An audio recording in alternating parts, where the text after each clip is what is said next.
अऊज़ु बिल्लाहिस समीइल अलीम मिनश शैतानिर लईनिर रजीम। बिस्मिल्लाहिर रहमानिर रहीम। अल्हम्दुलिल्लाहिल्लज़ी हदाना लिहाज़ा वमा कुन्ना लनहतदिया लौला अन हदानल्लाह। लक़द जअत रुसुलु रब्बिना बिलहक़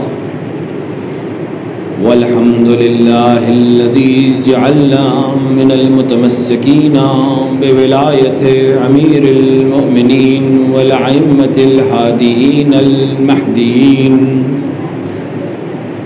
सुम्मस्सलातु वस्सलाम वत्तहिय्यतु वल इकराम अला सय्यदिना व मौलाना व मौलस्सक़लैन जद्दिल हसन वल हुसैन अबिल क़ासिम मुस्तफ़ा मुहम्मद।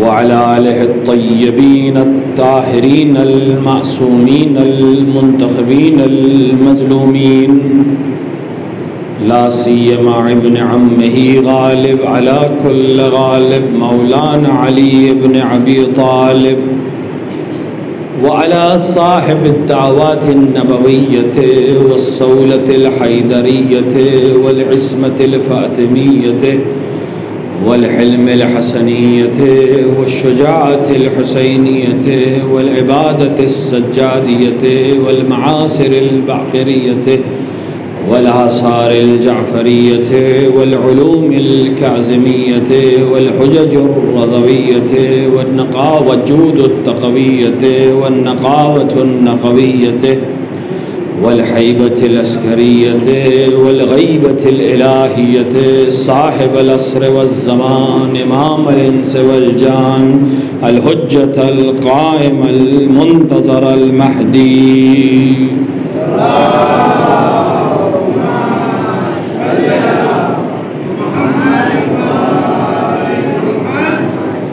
वलानतुल्लाहि अला आदाइहिम अजमईन मिन यौम ज़ुल्मिहिम इला लिक़ाइ यौमिद्दीन व बाद यौमिद्दीन।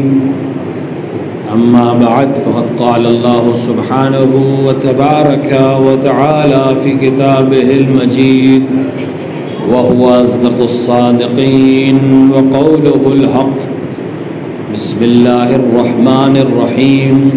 फ़स्लु अहलज़ ज़िक्र इन कुन्तुम ला तअलमून। सल्लल्लाहु अलैहि मोहम्मद व आले मोहम्मद।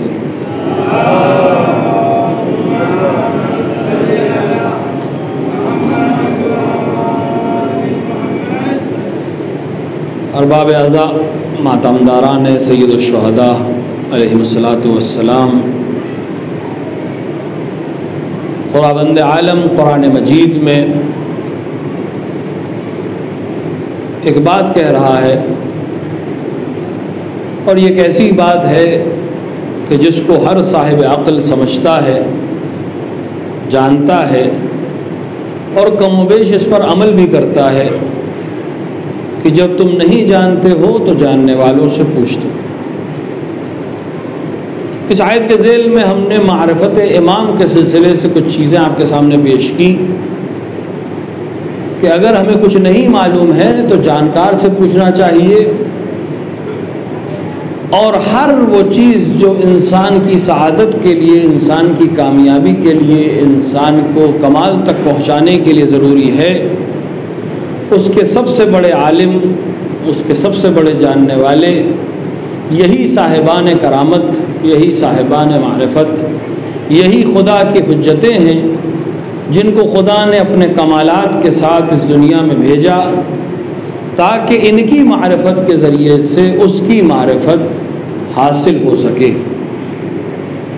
और यही वजह है कि जिन लोगों ने इस मकतब को छोड़ा या इन हस्तियों को छोड़ा या इनकी बात के बजाय किसी दूसरे की बात को माना या सुना, वो मारिफ के उन दर्जात तक नहीं पहुँच सके जहाँ उन्हें पहुँचना चाहिए था, न हकीकी खुदा तक पहुँच सके, ना उसकी ज़ात तक पहुँच सके, ना उसकी सिफ़ात तक पहुँच सके, ना तौहीद के मामलात को हल कर सके, ना नबूवत के मामलात को हल कर सके, ना कुरान के मामलात को हल कर सके। और इस तरह बहुत से ऐसे शकूक उनके दरमियान पाए जाते हैं कि जिनके जवाब देने में उनके उलमा कासिर हैं, या ऐसा जवाब देते हैं जो अक्ल को समझ में नहीं आता। और उसके मुकाबले में मकतब तशय्यो, मकतब इमामिया, मकतब अहले बैत ऐसी मतीन लहजे में आसानी के साथ उन्हीं मतालिब को पेश करता है जो अक्ल की भी समझ में आती है और इंसान को कमाल तक पहुँचने में मदद करती है।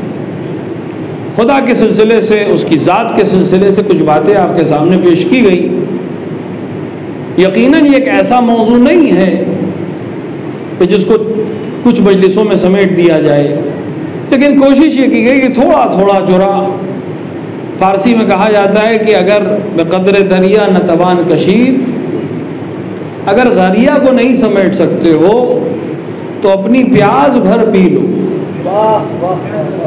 कौन है जो दरिया को समेट सकता है और पी सकता है? लेकिन आकिल वो है कि जितनी प्यास है उतना कम से कम पी ले।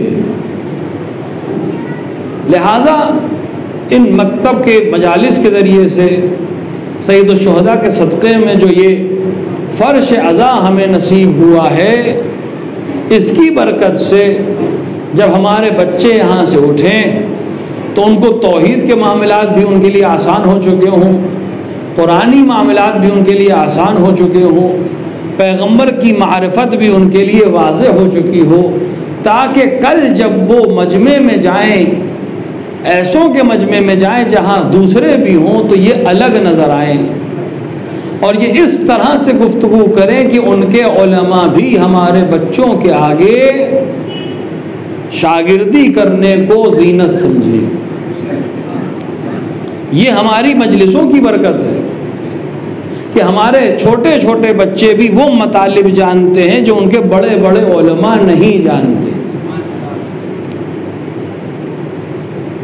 सिफ़ात इलाहिया की बात हो रही थी, उसको थोड़ा सा मैं पूरा कर दूं, फिर मैं अपनी मारिफ वाली बहस पे चला जाऊंगा ताकि बात पूरी हो जाए।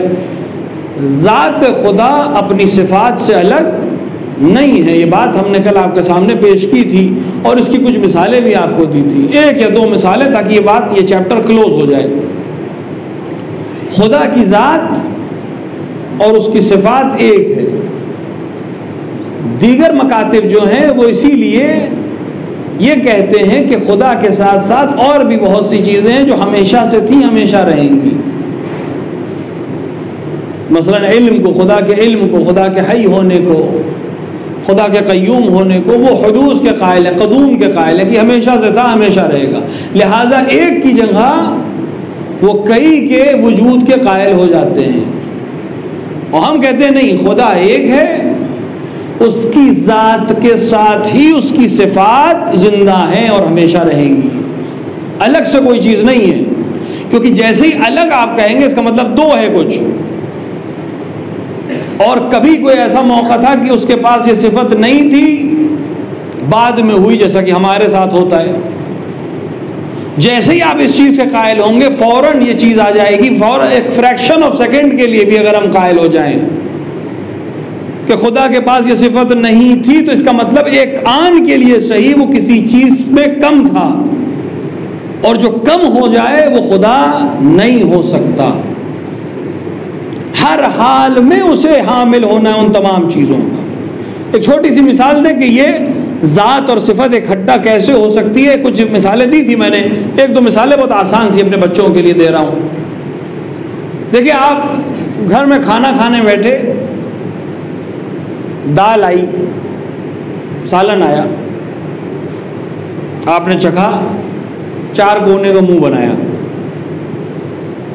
इसमें जायका ही नहीं। जो भी खाना पकाने वाले घर की ज़ौजा थी, माँ थी, जिससे भी था, उसने आके चखा, नमक रह गया, उसने जाके थोड़ा सा नमक उसमें डाला और चलाया, अब आपको उसमें जायका आने लगा। तो इसमें जायका कहाँ से आया? नमक से आया। ये मोहताज था अपने जायके के लिए नमक का। चाय आपको दी गई, पी आपने, मुंह बनाया आपने, अरे शक्कर डालना रह गई, शक्कर डाल के चलाई, अब अच्छी लगने लगी। तो ये मोहताज थी शक्कर की। तो सालन हो या कोई ग़िज़ा हो जिसको नमकीनियत चाहिए, तो उसकी ज़ात में नमकीनियत नहीं है, सुबह से शाम पकाते रहिए, वो नमकीन नहीं होगी जब तक उसमें नमक ना डाला जाए। मीठी चीज़ कोई बना रहे हैं, सुबह से शाम पकाते रहिए, जितना चाहे मेवा डाल दिए, कुछ डाल दिए, वो मीठा नहीं होगा, उसको शक्कर चाहिए, या शक्कर का मुतरादिफ कोई और चीज़, गुड़ मसलन हमारे इलाकों में डाला जाता है, शहद डाला जाता है, कोई शीरीन चीज़ जो उसको मिठास दे दे। यानी इस सालन या इस दाल या इस ग़िज़ा की नमकीनियत मोहताज है नमक की, उसकी हलवे की शीरीनी मोहताज है शक्कर की। तो ये समझ में आ गया। इसका मतलब ये कि ये ज़ात अलग है और सिफ़त नमकीनियत अलग है, हलवा अलग है और सिफ़त शीरीनी अलग है, किसी और की मोहताज है। जब तक वो नहीं आएगा ये अपने कमाल तक नहीं पहुंचेगा। तो ये ज़ात अलग है, सिफ़त अलग है, इसी को कहते हैं ज़ायद बर ज़ात, ज़ात अलग सिफ़त अलग। लेकिन अब मैं आपसे एक सवाल पूछूंगा, सालन को नमकीन, दाल को नमकीन नमक कर रहा है, नमक को कौन नमकीन करता है? नमक कब नमकीन होता है? आप कहेंगे साहब अजीब बात कर रहे हैं आप, नमक तो जब से है तब से नमकीन है। नमक को नमकीन कोई नहीं करता, वो जब से है नमकीन ही है। अगर वो नमकीन ना हो तो हम उसे नमक ही नहीं कहेंगे। शक्कर को शीरीन कौन करता है? कहां से मिलती है? कहा उसके वजूद में ही शीरीनी है। जैसे ही वजूद में आई, अब चाहे वो गन्ने से बनी हो, चाहे चुकंदर से बनी हो, किसी चीज से बनी हो, जैसे ही उसको शक्कर कहा जाएगा, उसका प्रोसेस पूरा होगा, उसमें शीरीनी अपने आप आ जाएगी। वो किसी की मोहताज नहीं है, उसमें अपने आप मौजूद है। यानी उसकी ज़ात अपनी सिफत से अलग नहीं है। जब से ज़ात है तब से वो सिफत उसमें मौजूद है। जब से नमक है तब से नमकीन है, जब से शक्कर है तब से शीरीन है। यानी इसकी ज़ात अलग नहीं है, इसकी सिफत अलग नहीं है, बिल्कुल एक है। तो जिस तरह खुदा की खल्क करदा नमक जो एक नेमत है, जब से है तब से नमकीन है, अपनी सिफत में किसी की मोहताज नहीं। शक्कर जब से है शीरीन है, अब की शीरीनियत में किसी की मोहताज नहीं। वैसे ही खुदा जब से है तब से आलिम है, जब से है तब से कादिर है, जब से है तब से हई है। जब तक है हई रहेगा, जब तक है कादिर रहेगा, जब तक है अलीम रहेगा। उसकी सिफत और ज़ात अलग नहीं है,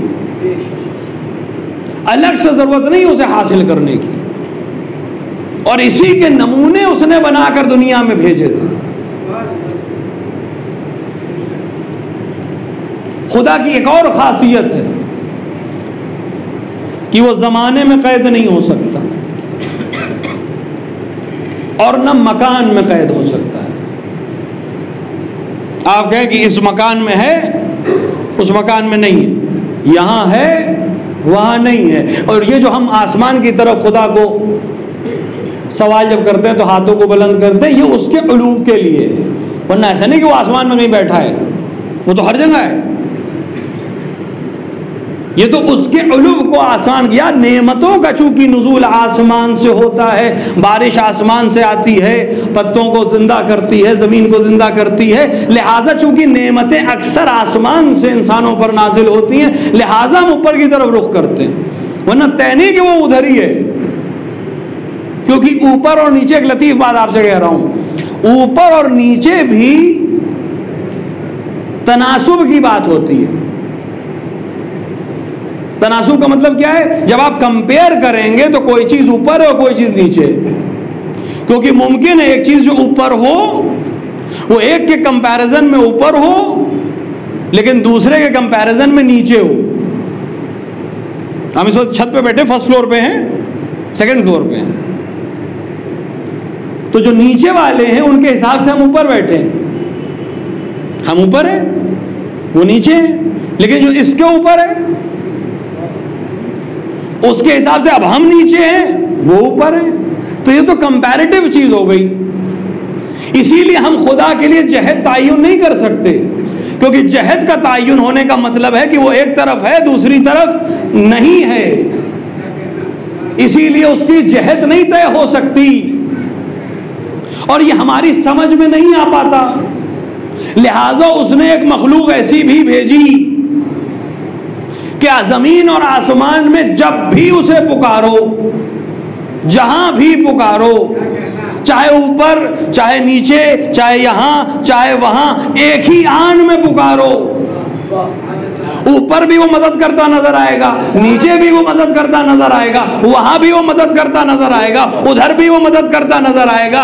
जब जात जो उसकी खल्क करदा जात में ये सिफत है कि सारी कायनात मिलकर अगर या अली कह दे तो कोई ऐसा मिलेगा नहीं जो कहे कि मेरे पास आए उनके पास नहीं गए।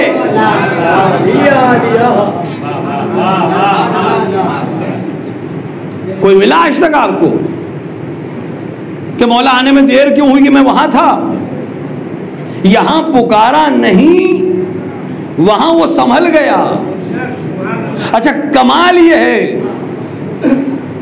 इतना यकीन है इस अल्लाह के मजहर पर और इसकी कुदरत पर और इसकी मदद पर कि हमें नहीं, किसी दूसरे को भी जरूरत हो और वो न जानता हो कि किसे पुकारे। सड़क पे जा रहे हैं, कोई बच्चा आगे जा रहा है, कोई शख्स आगे जा रहा है, फिसला, वो अली को नहीं जानता, वो अली के मजहब पे भी नहीं है, उसने अली का नाम भी नहीं सुना, आप पीछे जा रहे थे, फिसला, वो आपके मुंह से निकला या अली।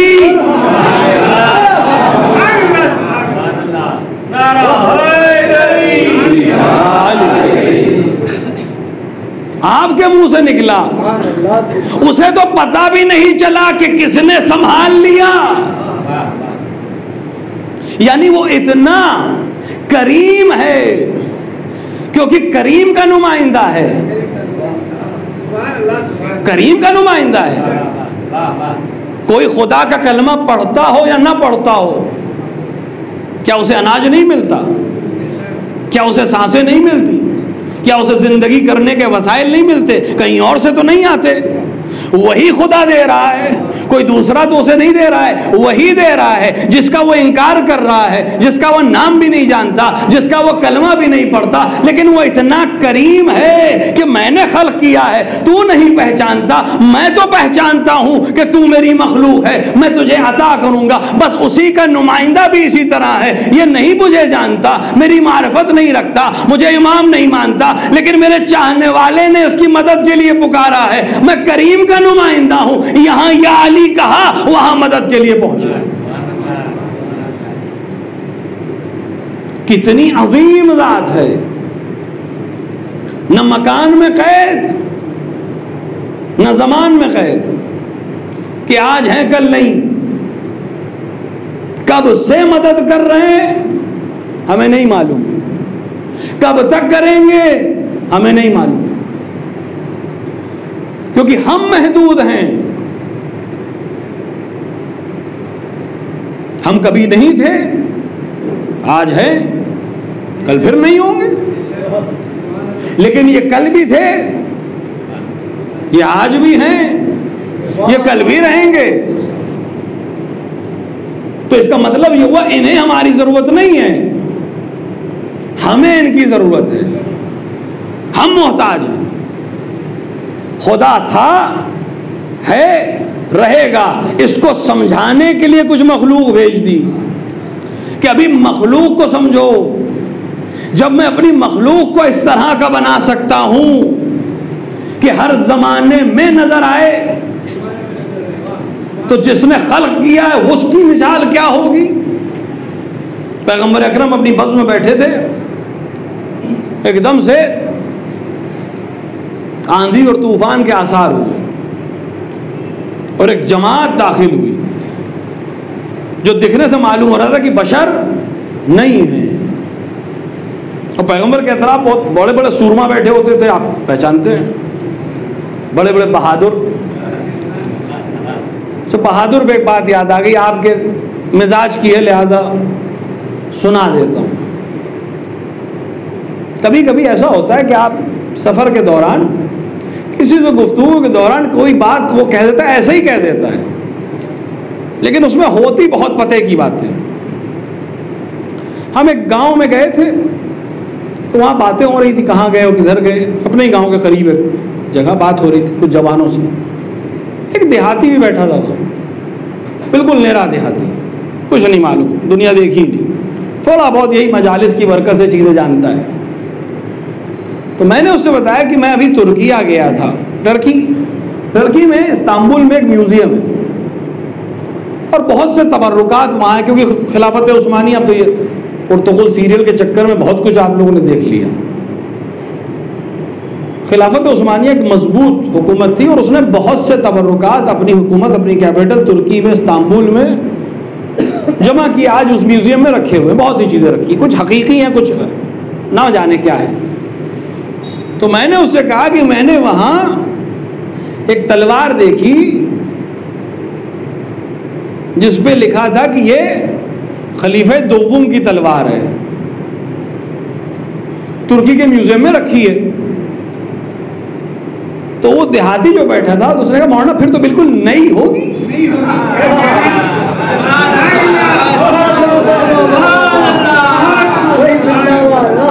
तो जो कभी चली ही नहीं तो बिल्कुल नहीं होगी। मतलब उसने बहुत अपनी देहाती लहजे में तारीख की सारी हकीकत एक जुमले में कह दी कि वो बिल्कुल नहीं होगी।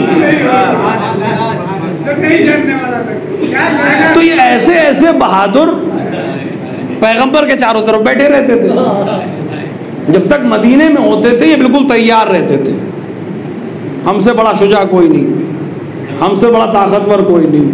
मैदान में फिर नजर भी नहीं आते थे। वहाँ दूसरी तरह के चीज़ों में ये फ़ालियत दिखाते थे, दौड़ने में, भागने में, उसमें ज़्यादा। बहरहाल तो वो लोग हटने लगे, डरने लगे। कहने नहीं डरो नहीं, ये मेरे पास आ रहे हैं, तुमसे मतलब ही नहीं, तुम दे बैठे। आया, तुम कौन? उसने अपना एक शजरा बताया कि मैं कौन, और जिन्ना के सरदारों में से एक सरदार हूं, जिन्नातों के सरदार। का यहां क्यों आए? का हम बस चूंकि हमने, यानी हमारे ये जो शख्स था ये इब्ने इबलीस कहता था, यानी इबलीस का बेटा था। इबलीस जिन्नातों में से, जिसको हम शैतान कहते हैं, असल नाम उसका इबलीस है, अजिन्ना में से जिन है। तो कहा मैं इब्ने इबलीस हूं और मैं हर पैगंबर के जमाने में उसको परेशान करने गया हूं। और वहां एक सवाल पेश आता था जिसका जवाब वो पैगंबर नहीं दे पाते थे, तो हम इंतजार करते थे अगले पैगंबर का। तो क्या हुआ? कि मैं मसलन जिस पैगंबर को परेशान करने पहुंचता था तो वहां एक जवान आता था और मेरे हाथों को कभी मोड़ देता था, कभी मुझे मार देता था। तो हम उससे पूछते थे कौन है? कि हम नहीं जानते, लेकिन ये हमारी मदद पे मामूर है। हम अगले पैगंबर का इंतजार करते थे कि उसके जमाने में जाके परेशान करेंगे, फिर वो जवान आ जाता था। हम तीसरे पैगंबर के ज़माने में गए, फिर ये जवान आ जाता था। अब जब आपकी नबूवत आई तो हमने सोचा कि आपसे पूछें कि आखिर वो कौन है जो हर नबी को बचाने और हमारे शर से महफूज रखने आता है। का कब से ये काम कर रहे हो? बस शुल्कत के आदम से हम ये कर रहे हैं। और जिस नबी को परेशान करने हम पहुंचते थे, एक जवान आता था और हमारे हाथों को रोक लेता था, हमारे हीलों को बर्बाद कर देता था। हम उम्मत के कुछ लोगों को तो नुकसान पहुंचा लेते थे, लेकिन उस नबी को कोई नुकसान नहीं पहुंचा पाते थे। और ये मेरे हाथ पे देखिए एक ज़र्ब लगी है। जब मैं कश्ती नूह को हिलाने गया तो इस जवान ने दरिया में आकर मुझ पर एक वार किया जिससे का निशान आज तक बाकी है। हम ये पूछना चाहते हैं कि वो कौन है तो कहा अगर दिखा दूं तो पहचान लो?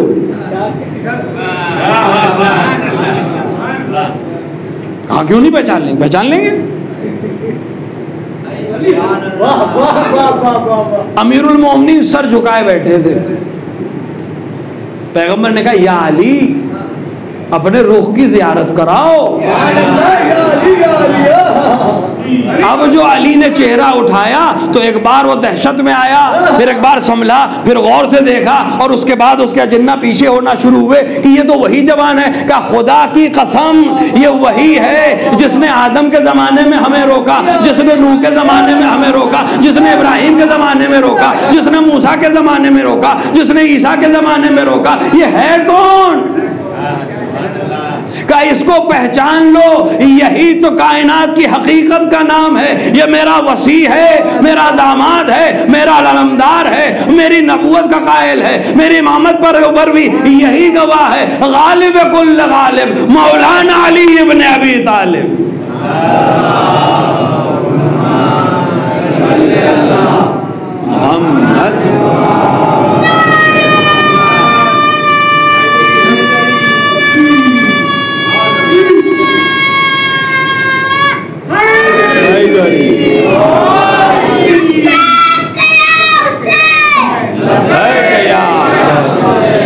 जीते रही। तो पहचानते नहीं थे। हर दौर में न ज़मान में महदूद, न मकान में महदूद, सिर्फ एक हद है जो खुद तय की है, वरना कोई हद नहीं। सिर्फ एक हद है कि मैं मखलूक हूं, वो खालिक है। इसके अलावा न कोई हद है, न कोई महदूदा है।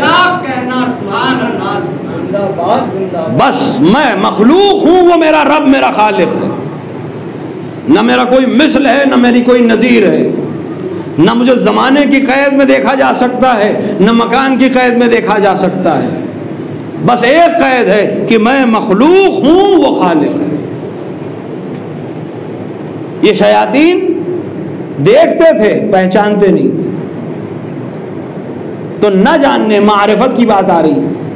मारिफत का पहला जो मरहला है वो है नाम जानना, पहचानना।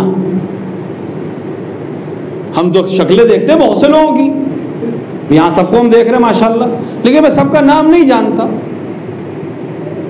तो अभी मारिफत का पहला दर्जा भी तय नहीं हुआ, नाम भी नहीं मालूम। पहला मरहला है नाम जानना, और नाम के साथ मिला देना। मुमकिन है नाम जानता हूं मैं, शक्ल नहीं पहचानता। होता है, नाम सुना है बहुत, लेकिन शक्लन ये वही साहब हैं जिनका नाम सुना है। सुबह मौलाना ने वाकया सुनाया था कि जिसका नाम पढ़ के वो पानी पर से गुजरा था, वो साथ में सफर कर रहा था, लेकिन नहीं जानता था कि ये वही है। तो नाम जानता था, पहचानता नहीं था। मारिफत का पहला लेवल ये है कि नाम भी जानता हो, पहचानता भी हो कि यही है। और बहुत दफा होता है कि इंसान नाम जानता है, शक्ल नहीं जानता, शक्ल जानता है, नाम नहीं जानता। एक किस्सा मैं सुनाता हूं अपने वालिद का। हमारे वालिद खुदा गनी का रहमत करे, 4 मुहर्रम ही को उनका इंतकाल हुआ। नजफ अशरफ में जब वो पढ़ते थे, बाद में इंशाअल्लाह 4 वहाँ जब नजफ में वो पढ़ते थे, आयतुल्लाह खुई के ज़माने में और आयतुल्लाह हकीम के ज़माने में, ये वो ज़माना था जब आयतुल्लाह खुमैनी ईरान की तहरीक चला रहे थे नजफ से। तो बहुत फ़ाल थे हमारे वालिद उसमें। हमारे वालिद क्या करते थे कि आय खुमैनी की तकरीरों को, उस ज़माने में टेप चलते थे, पता नहीं आप जवानों तो देखा ही नहीं, सर्च करिए, एक चीज़ होती थी टेप, उसमें कैसेट लगता था। अब तो एंटीक हो गया वो, और उसमें रील फंस जाती थी, वो हम लोग उसको सही करते थे, बड़े मसाइल थे उसमें। तो वो आय खुमैनी की जो तकरीर होती थी उसको रिकॉर्ड करते थे, उसके बाद उस कैसेट को खोल के उसकी जो रील होती थी उसको अपनी किताब की जो जिल्द होती है, कवर जो होता है, उस पर चढ़ा लेते थे, फिर उसके ऊपर कवर चढ़ा देते थे और इसको ईरान ले जाते थे। ऐसे ही हम एक स्टूडेंट हैं, कैसेट अगर जाएगी तो रोक लिया जाएगा कि सुना जाएगा क्या है। शाह का ज़माना था, कैसेट नहीं जा सकती।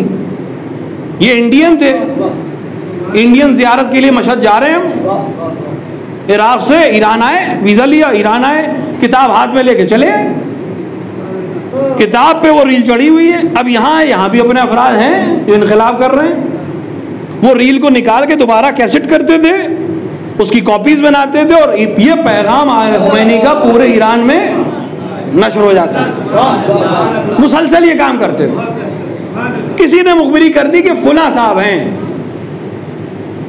वालिद का हमारे असल नाम था मुश्तबा अली, मेरा नाम मुस्तफ़ा अली, उनका नाम मुश्तबा अली था, लेकिन आग़ाए ख़ुई अलैहिर्रहमान ने उनको लक़ब दिया था अदीब अल हिंदी, लिहाजा उनको नजफ़ में सब अदीब अल हिंदी कहते थे। आज भी कोई उनको मुश्तबा अली नहीं जानता है, अदीब अल हिंदी ही जानता है। तो इराक़ की इंटेलिजेंस को खबर दी ईरान की इंटेलिजेंस ने कि कोई अदीब अल हिंदी नाम का हिंदुस्तानी तालिब इल्म है जो आए खुमैनी की कैसेट्स को ईरान लाता है, उसको पकड़ो। तो वारंट इशू हुआ किसके नाम? अदीब अल हिंदी। मदरसे बुरुजर्दी में हमारे वालिद रहते थे, नजफ अशरफ में, हरम के बिल्कुल सामने वो मदरसा, खुदा को जाना नसीब करे। पुलिस नजफ तक पहुंच गई, मदरसे तक पहुंच गई, उन्हें यह पता चल गया कि नजफ में मदरसे बुरुजर्दी में है ये लड़का। पुलिस मदरसे में आ गई। आग़ा हकीम के बड़े बेटे शहीद हो गए, सैयद यूसुफ हकीम। उनको किसी ने खबर की, क्योंकि आदमी हर जगह होते थे, खबर की कि आपके ये शेख अदीब के लिए वारंट जारी हो गया, उनको खबर कर दीजिए कि सावाक और बास के जो इंटेलिजेंस वाले हैं ये उनको गिरफ्तार, अगर गिरफ्तार कर लिया तो बचेंगे नहीं, कोई सुनने सुनाने वाली बात नहीं। अब्बू हमारे वालिद तक जब तक खबर आती, इंटेलिजेंस आ गई। सैयद यूसुफ के कमरे में बुलाया, उन्होंने कहा देखिए बाहर इंटेलिजेंस है, मैं तुम्हें एक विर्द दे रहा हूं जिसकी इजाजत मुझे मेरे उस्ताद से मिली, ये विर्द पढ़ते हुए चले जाना, वो तुम्हारा कुछ नहीं कर पाएंगे, और मैं तुम्हें इजाजत देता हूं जब जब जरूरत पड़े इसका इस्तेमाल कर लेना, वो तुम्हें कुछ नहीं कर पाएंगे, बस अपने बिल्कुल आराम से उनके सामने से गुजरते चले जाना। अब ये निकले बाहर, सामने फौज खड़ी, पुलिस खड़ी, घेरा, पूरा मदरसा घेरा हुआ है। इनको रोका, और विर्द पड़ा हुआ है हमारे वाले, विर्द पढ़ के रोका। अब वो विर्द का असर हो या हुजूर ज़हन हो, उन्होंने कहा कौन हो तुम? मुझे अदीब अल हिंदी को जानते हो? मैं तो नहीं जानता। तुम्हारा नाम क्या है? मुश्तबा अली।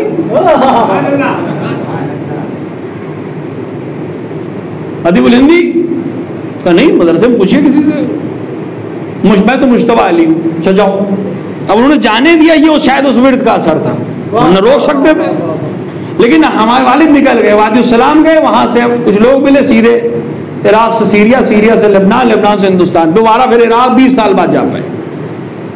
तो ये जो मिसाल मैंने दी, वो वारंट उसके हाथ में था, शख्स भी सामने था, जिसको गिरफ्तार करने आए थे वो भी सामने था, वारंट भी उसके हाथ में था, लेकिन वो नाम में और शख्स में तदबीक नहीं कर पाया कि ये नाम भी वही है, ये शख्स भी वही है।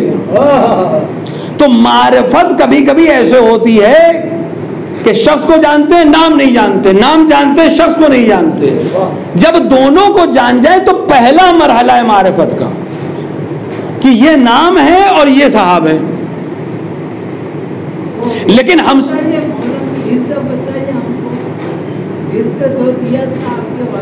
विर्द सूरह यासीन में आयत है, सूरह यासीन की नवी आयत है, वजअलना मिन बैन अयदीहिम सद्दन व मिन खल्फहिम सद्दन फखशयनाहुम फहुम ला यबसरून। और खुदा उनके आगे भी सद कर देता है, दीवार खड़ी कर देता है पीछे भी, और वो नहीं देख पाते। एक सलवात पढ़े मोहम्मद वाले मोहम्मद।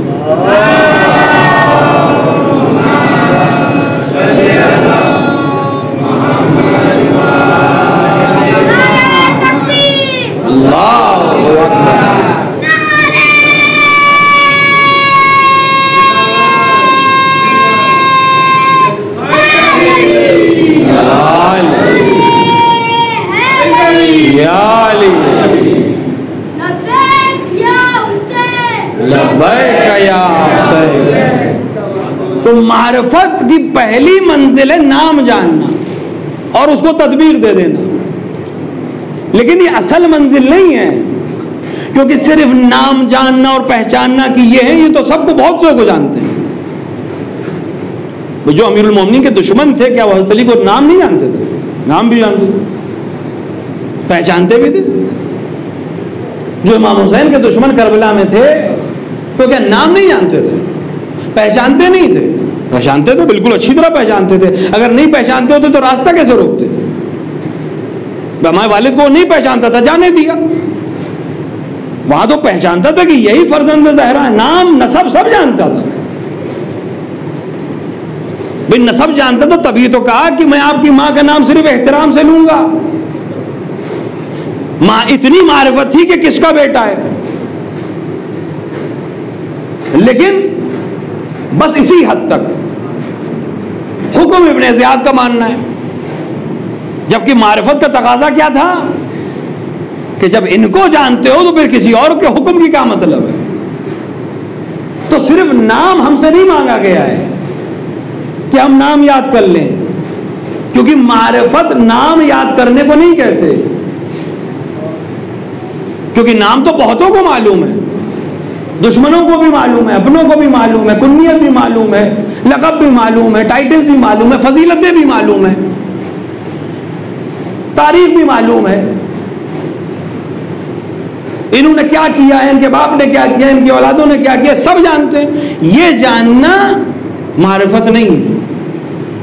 मारिफत यानी असल जो पोजीशन खुदा ने दी है, जो मकाम है इनका, उस मकाम को जानते हुए अमल करना। इसीलिए हमसे क्या कहा गया है? मारिफत इमाम हासिल करो। इल्म इमाम काफी नहीं है कि इमाम को हम जानते हैं, नहीं, जानना काफी नहीं है, मारिफत चाहिए। हदीस क्या कह रही है? मन माता वलम यारफ, नहीं कहा मन माता वलम यालम। यालम का होता है नाम जानना, किसी को जानना, और यारफ का मतलब होता है किसी को उस तरह जानना, उस तरह पहचानना जैसे जानने का हक है। अगर यालम कहा होता तो बहुतों के लिए आसानी हो जाती। का यारफ, जिसने नहीं पहचाना अपने इमाम को, माता मीततन जाहिलिया, वो जहालत की मौत मरा। यानी क्या मतलब जहालत की मौत मरा? अनपढ़ मरा। वो तो डॉक्टर हो, पीएचडी की हो, नहीं, यहां जहालत ईमान के मुकाबले में है, यानी गोया बेईमान मरा, बगैर ईमान के मरा, कुफ्र की मौत मरा।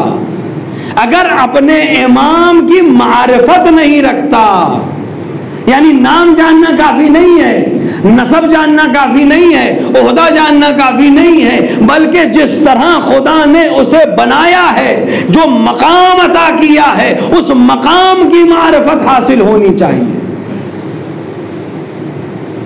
जिन्होंने ये मकाम की मारिफत हासिल की वो कमाल पे पहुंचे। सिर्फ नाम जान लेना काफी नहीं है। नाम तो दुश्मन भी जानते हैं, नसब भी जानते हैं, हसब भी जानते हैं, अशार कहते हैं। दुश्मनों ने इनकी शान में अशार कहे हैं, सिर्फ दोस्तों ने थोड़ी ना कहे, दुश्मनों ने भी कहे। अम्र आस ने अलैहिल्लाना, उसको एक दफा कोई बात बुरी लग गई फकीर शाम की, तो उसने सोचा इनको तपाएं कैसे, इनको क्या करें, वजीर भी है, कुछ कर ज्यादा तो कुछ नहीं कर सकता, कैसे हम कुछ ऐसा करें कि इनका मूड खराब हो।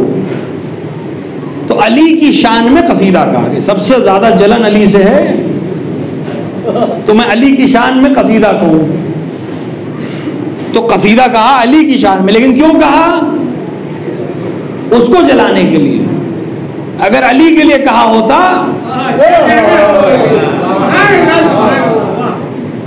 उसके लिए कहा, उसको जलाने के लिए, कोई मकसद नहीं था। इमाम हसन को खबर हुई कि इसमें कसीदा कहा है, 10 या 12 बंद थे उसमें, तो इमाम ने उसको खत लिखा कि अपना कसीदा मुझे बेच दो। बेच दो का क्या मतलब? यानी अब इसका अजर किसी और से नहीं ले सकते, ये मुझे बेच दो। तो उसने बहुत बड़ी कीमत रखी, मसलन हर बैत का या हर शेर के 10,000 दीनार, इस तरह बहुत बड़ी कीमत के, या दे नहीं पाएंगे तो दे दिए तो बहुत पैसे मिल जाएंगे। इमाम ने उसको पूरे पैसे दे दिए, यानी एक एक बैत, एक एक मिसरा खरीद लिया, उसने पैसे भिजवा दिए उसके पास। कहा ये मेरा, कहा आपका। इसके पास पहुंचा तो जो आदमी लेके गया था पैसा, उससे कहा कि हाँ हसन करीम है, करीम के बेटे हैं। ये ज़माना ऐसा है जिसमें कोई अली की तारीफ नहीं करता, मिंबरों से उन पे लानत का ज़माना है, लिहाज़न बिल्लाह।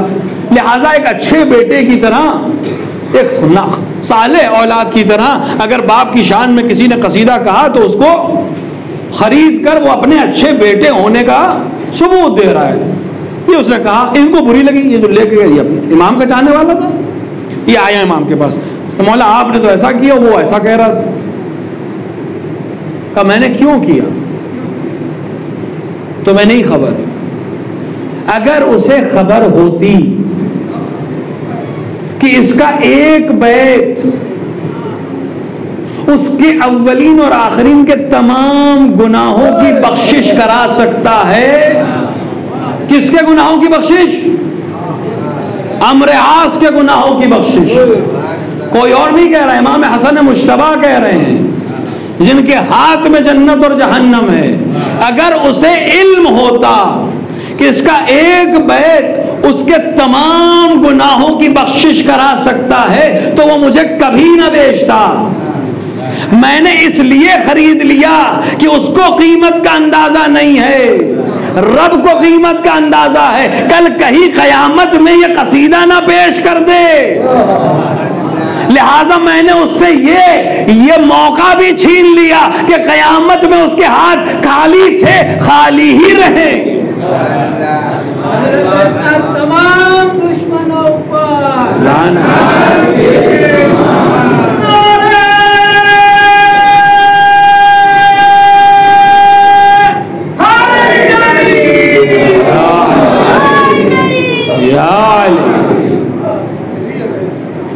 तो सिर्फ शेर कह देना काफी नहीं, मारिफत, अली को अली समझकर, इमाम समझकर, मारिफत की बस एक मिसाल आपकी ज़हमत तमाम। 2 सहाबी हैं अमीरुल मोमिनीन के, अमीरुल मोमिनीन के खास उन 5 लोगों में से जो कभी अली से अलग नहीं हुए। रवायात में है ना कि जब अमीरुल मोमिनीन से खिलाफत छीनी गई तो बनी हाशिम को हटाकर, बाज रवायत में 4, बाज रवायत 5, बस इतने अली के मुखलिस थे। सलमान, मिक़दाद, अबू ज़र। एक का नाम है सलमान, एक का नाम है मिक़दाद। मिक़दाद का हालम यह है कि मिक़दाद हमेशा तलवार लगा के चलते हैं, ज़िरा पहन के चलते हैं। जब भी घर से निकलेंगे ज़िरा में, तलवार में, ताकि जिस दिन मेरे मौला कह दें कि आज इनकलाब करना है, आज जवाब देना है, मैं घर जाने की मोहलत भी ना मांगूं।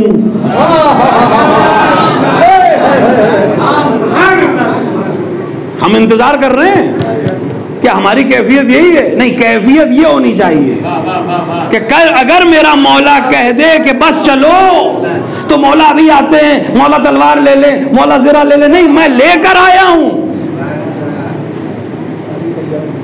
मैं तैयार, बस मौला कहें तो बस। ये हालत है मिक़दाद की, अली के साथ साए की तरह। लेकिन दिल में कसक है कि अली सलमान को मुझसे ज्यादा चाहते हैं। मोहब्बत का और इश्क का मामला यही है कि जिसको चाहो चाहो कि सबसे ज्यादा मुझे यही चाहे जितना मैं चाहता हूं। जब मैं सबसे ज्यादा चाहता हूं तो वो भी सबसे ज्यादा चाहे। इश्क की मंजिलें ही अलग हैं। ये मिक़दाद सोचते हैं कि अली सलमान को मुझसे थोड़ा सा ज्यादा चाहते हैं। एक दिन मस्जिद से 3 लोग निकले, अली, सलमान, मिक़दाद। घर पहुंचे, अली के घर पहुंचे। अली ने कहा मिक़दाद, मस्जिद से कितने लोग आए? कहा मौला हम 3 ही हैं, हम 3 आए। कहा जाओ देख कर आओ, कदमों को गिन कर आओ। मिक़दाद गए, लौट कर आए। हाँ मिक़दाद। कहा मौला अजीब बात है, हम 3 हैं लेकिन कदमों के निशान 2 हैं। कहा गौर से देखो, फिर से जाओ देख के आओ। फिर गए, फिर आए। मौला इस बात का यकीन है कि हम 3 हम सामने खड़े हैं, हम भी हैं, आप भी हैं, सलमान भी है। और कदम में 2 बार गिन के आ गया। 2 ही लोगों के कदमों के निशान हैं, आने वाले 3 हैं, कदमों के निशान सिर्फ 2 के हैं। ये माजरा क्या है? वो खुद अली ही क्या जो दिलों का हाल न जाने। का मिक़दाद तुम्हारे दिल में यही है ना कि मैं सलमान को तुमसे ज्यादा चाहता हूं। वो जिसके कदमों के निशान नहीं मिल रहे हैं वो सलमान के कदमों के निशान हैं। वो पैर वहीं रखता है जहां मैं पैर रखता हूं। एक सलवात पढ़े मोहम्मद वाले मोहम्मद।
तो जिसके कदमों के निशान नहीं हैं वो सलमान है।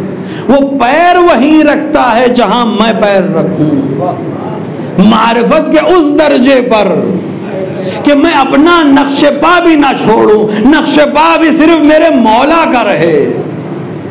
मेरी कोई निशानी नहीं, मेरी कोई हैसियत नहीं। तो एक जुमला कह दूं, जो इंसान अली को मानता है वो मुसलमान बनता है, जो अली को पहचानता है वो सलमान बनता है। यह है मारिफत, उस तरह जिस तरह पहचानने का हक है। और जो ऐसा पहचान लेता है फिर किसी चीज की परवाह नहीं करता। 2 कारवान हैं, साथ साथ चल रहे हैं, एक आगे एक पीछे। अभी मंजिल कौन सी है? अभी जानने वाली मंजिल है। जानते हैं किसका कारवान आगे है, लिहाजा अपने कारवान को थोड़ा पीछे। हालात ऐसे नहीं कि साथ में चला जाए, या एक मंजिल पीछे या एक मंजिल आगे। यहां तक कि एक मंजिल ऐसी आई कि दोनों का पड़ाव तकरीबन एक ही मंजिल पे। एक तरफ ये कारवान के लोग, एक तरफ ये का दूसरा कारवान। किसका कारवान? एक कारवान जिसके सालार हुसैन इब्न अली है, जिस पर अब्बास के अलम का साया है, एक कारवान के जिसका नूर अली अकबर के चेहरे से है, जिसकी जिया कासिम के चेहरे से है, जहां परवानों की जगह साहब हुसैनी है। ये दूसरा कारवान ज़ुहैर इब्न क़ैन बजली, कूफे के सरदार, कबीले बजली से ताल्लुक, बड़े शुजा बहादुर, इस्लाम की बड़ी जंगों में ईरान को फतह करने में बड़ा किरदार। ये कारवान अलग अलग चल रहे हैं। उस मंजिल पे दोनों जैसे रास्ता हो तो एक इस तरफ एक दूसरी तरफ। रवायत कहती है, मुफस्सल जो उलमा ने लिखा है वो इसी रवायत को लिखा है कि खाना का एहतमाम था ज़ुहैर के कारवान में कि किसी ने आकर दर खैमे पे आवाज दी, या ज़ुहैर इब्न क़ैन, कौन है? अना बरीदुल हुसैन, मैं हुसैन की तरफ से कासिद खत लेकर आया। कासिद अंदर आए, इजाजत मिली, अंदर आए, बुलंद आवाज से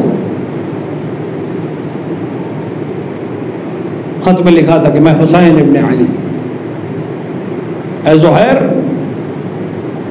हम चाहते हैं कि तुम हमसे मुलाकात हो और हमसे मुलाकात करो। रवायत कहती है कि जब कासिद ये खत पढ़ रहा था या पैगाम दे रहा था तो जो वहां लोग बैठे थे वो इस तरह मबहूत थे जैसे उनके सरों पे तायर बैठे, परिंदे बैठे, हिल नहीं रहा था कि अब क्या होगा। ज़ुहैर तो दूरी इख्तियार कर रहे थे, अब क्या होगा।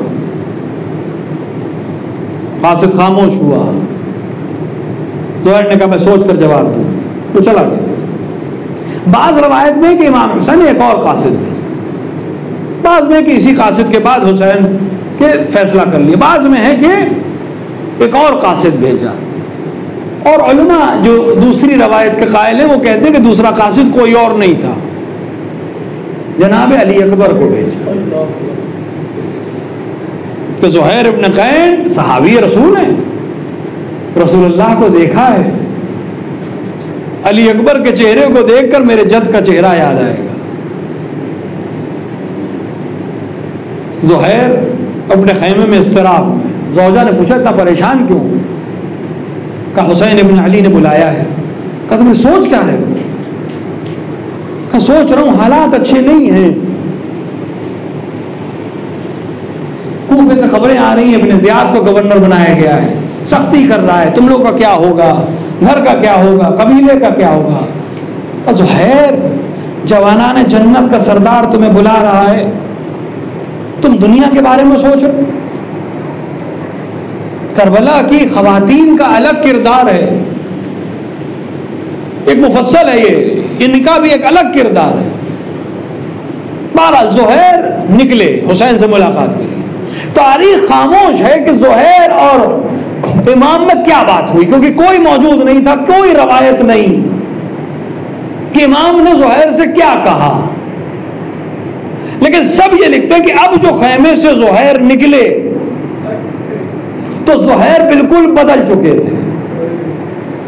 अब वो ज़ुहैर थे ही नहीं जो थोड़ी देर पहले ज़ुहैर थे। अपने खैमे में वापस आए, अफराद को जमा किया, क्या मेरे साथियों, मैंने फैसला कर लिया है कि मैं फर्जंद रसूल के साथ चलूंगा, तुम में से जो मेरे साथ आना चाहे आए, जो ना आना चाहे वो आज़ाद है, सब मुख्तार है। बाज़ रवायात में कि ज़ुहैर इब्न क़ैन के चचाजाद भाई उनके साथ आए, बाकी कोई साथ नहीं आए। शुहदा करबला में उनका नाम शामिल है। ज़ुहैर अपनी ज़ौजा के पास आए, ऐ कनीज़ खुदा,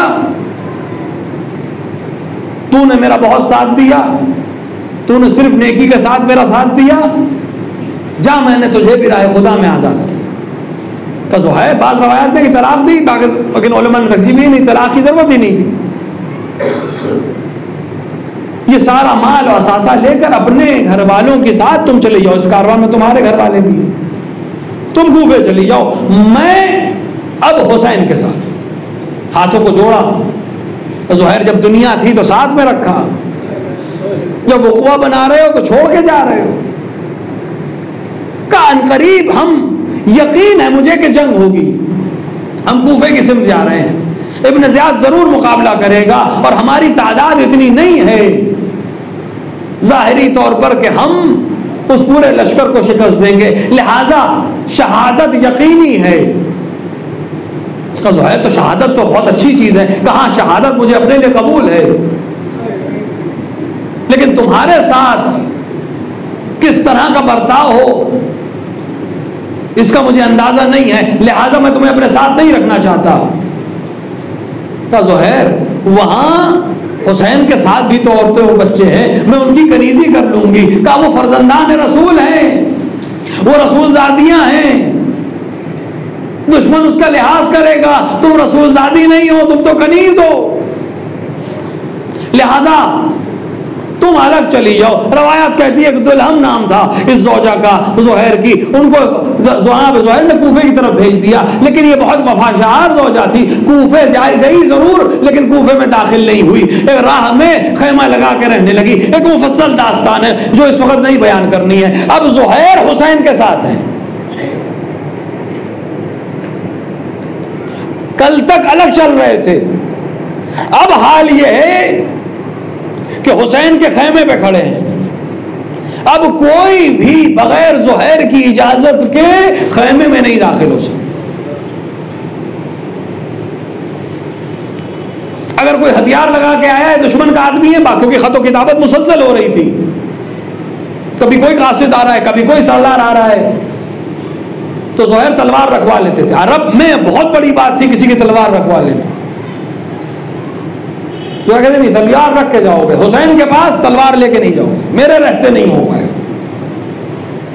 और अगर कोई तलवार रखने को तैयार नहीं होता था, बड़ा सरदार होता था, तो कहता मैं साथ में चलूंगा, तलवार लगाए रहोगे लेकिन कब्जे पे मेरा हाथ रहे। ये मारिफत कि मेरे होते हुए हुसैन को किसी किस्म का खतरा नहीं होना चाहिए। यहां तक के 9 मुहर्रम की शाम हो गई और तबल जंग बजाया गया, लश्कर आगे बढ़ने लगा।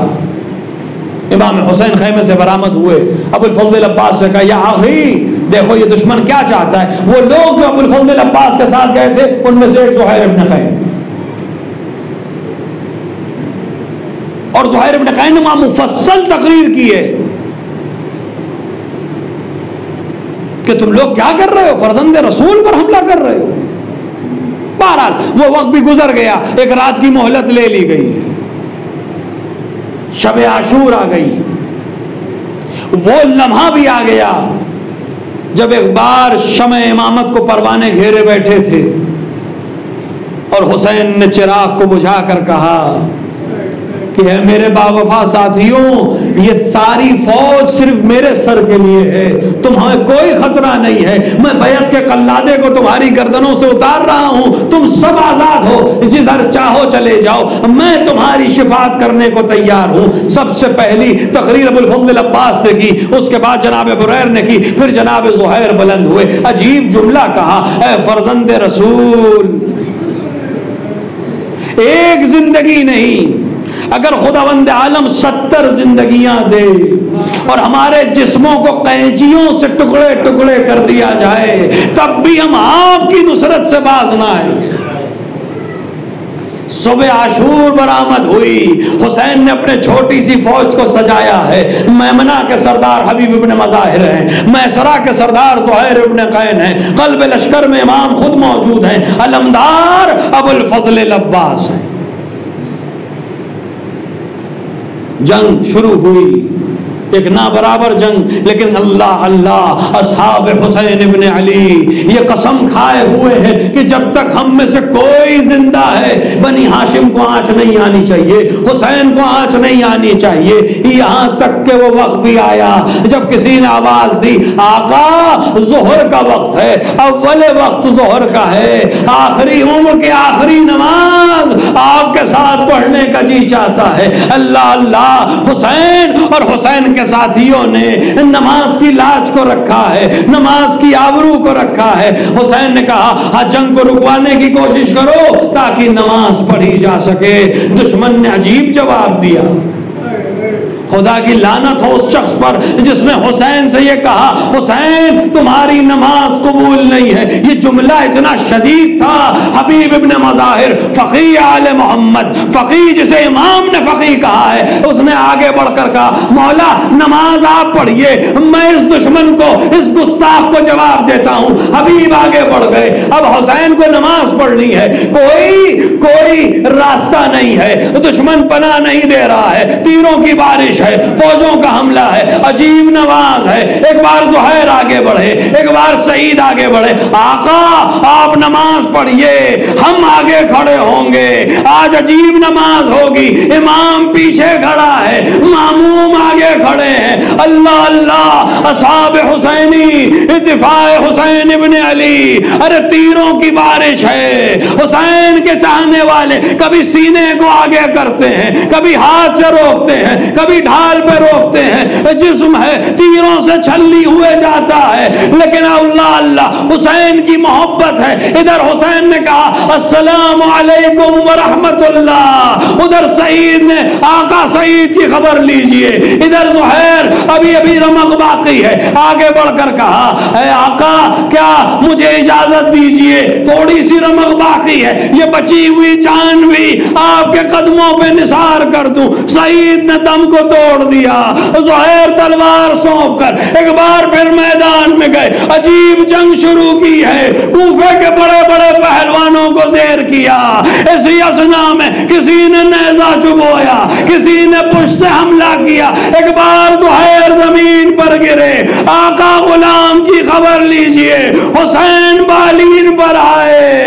ऐ ज़ुहैर क्या तुम भी साथ छोड़कर जा रहे हो? ये मोहब्बत ज़ुहैरी तो थी। असरे आशूर एक बार हुसैन ने कहा या मुस्लिम या ज़ुहैर, ऐ मुस्लिम ऐ ज़ुहैर, तुम्हारा इमाम तुम्हें आवाज दे रहा है, तुम आवाज का जवाब क्यों नहीं देते? फिर खुद ही आवाज दी, ऐ मेरे शेरों, मौत ने तुम्हें मजबूर कर दिया, वरना कैसे मुमकिन था तुम्हारा इमाम तुम्हें पुकारे और तुम नुसरत न करो।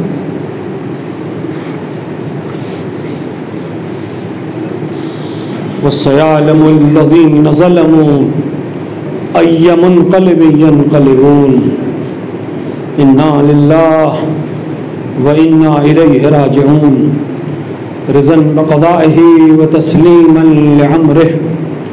खुदाए हमारे इस मुख्तसर अमल को कबूल फरमा, हमारे दरमियान जो हाजतमंद हैं उनकी हाजतों को पूरा फरमा, जो बीमार ने शिफा कामिला आजिला अता फरमा। खुदाया बेहक़ हुसैन इब्न अली हमें मारिफत हुसैन अता फरमा। खुदाया हमें सही मानों में अज़ादार सैयद शुहदा बना दे।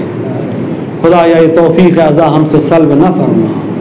दुनिया में जहाँ जहाँ भी अज़ादारी हो रही है उन सब की हिफाजत फरमा। खुदाया तुझे वास्ता हुसैन इब्न अली की मज़लूमियत का, तुझे वास्ता असहाब हुसैनी की हुर्मतों का, दुनिया में जहाँ जहाँ भी शियान हैदर कर्रार उनकी जान माल इज़्ज़त व आबरू की हिफाजत फरमा। उलमा इलाम मराजे किराम का साया हमारे सरों पर महफूज रख। अतबात आलियात हुस्न इराक़ और शाम की हिफाजत फरमा। खुदाया तुझे वास्ता हुसैन इब्न अली का, हमें सही मानों में ज़ाहिर हुसैन इब्न अली बना दे। खुदाया हमें करबला की ज़ियारत करवा दे। खुदाया इस ज़िंदगी में उनकी कब्र की ज़ियारत और आखिरत में उनकी शिफाअत से बहरमंद फरमा। खुदाया तुझे वास्ता उन जिस्मों का जो ज़मीन पे पड़े हुए थे, तुझे वास्ता उन सरों का जिन पर से चादरें छीनी जा चुकी थी, तुझे वास्ता उन रुखसारों का जिनकी रंगत करबला से शाम तक बदलती रही। मुंतक़िम खून करबला के ज़हूर में ताजील फरमा। इंदर ज़हूर अपने इमाम को पहचानने उनकी नुसरत करने की तौफ़ीक़ अता फरमा। रब्बना तक़ब्बल मिन्ना इन्नका अंतस समीउद दुआ।